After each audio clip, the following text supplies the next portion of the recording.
Hi, this is Shadow and the environmental decision making surrounding him. I'm Marsha Gordon. Environmental issues. The biggest environmental issue that Shadow and other white rhinos is poaching. Even with laws and regulations, poaching is still largely the biggest threat to rhinos. This is due to a lot of the change in habitat loss and fragmentation, which pushes populations closer together, making them easier to prey on. They're mainly wanted for their ivory horns. Um, Climate change also has a huge effect on this as well. With the change in climate, it makes it hard to find food and water, which is also essentially pushing the populations and herds further out from their safety areas so that the poachers can get them. Existing policies for protection. There are a lot of existing policies that help protect the white rhinos like Shadow. They include the Endangered Species Act, which labels Shadow and other rhinos as endangered. There's lots of conservations and national parks that house them. Um, Save the Rhino Conservation is one of them. That's where Shadow lives in southern Africa. Um, There have been many laws and regulations put into place to help protect the wildlife like Shadow. An example is CITES, the Convention on International Trade in Endangered Species of Wild Fauna and Flora. They help regulate trade and relocation of rhinos to help with overexploitation. Um, there's also community involvement, working with the local communities to bring awareness in how valuable rhinos and other wildlife are to the environment is a strong way to educate and promote conservation. Proposed policy or civil action and how it affects locally, regionally, or globally. Um, you have increased security measures, increased reproduction method and or disease control, and also increase community education or awareness.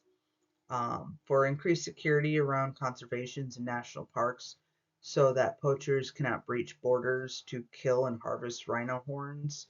Um, you can, for increased involvement from contributors for better research, especially in reproduction. Right now, there is an increase in figuring out how to um, basically do in vitro on rhinos.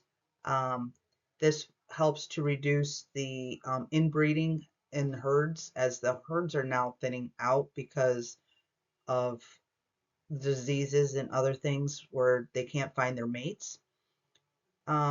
By increasing education in the surrounding communities to bring awareness to the major issues of poaching, getting communities involved, it helps the poaching to decline. With all these measures in place, the local people can feel more empowered and see their standard of living increase, especially with incentives and job opportunities to help them want to protect the neighboring wildlife. The people may even feel safer knowing poachers are not looming around in the night, threatening their safety and security.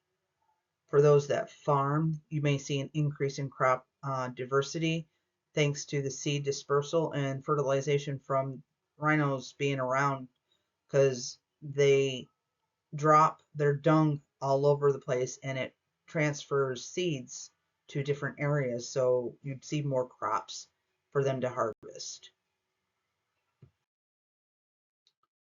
Personal reflection, my role in shaping environmental issues.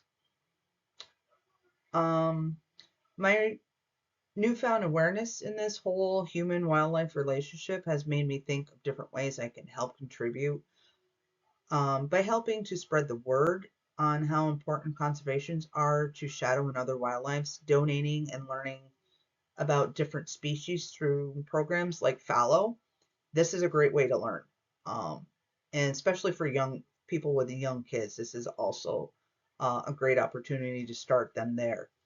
Groups like Saving the Rhinos and other conservations that help to promote awareness and to help by donating to them can go a long way to providing a better accommodations, security, and support for the wildlife.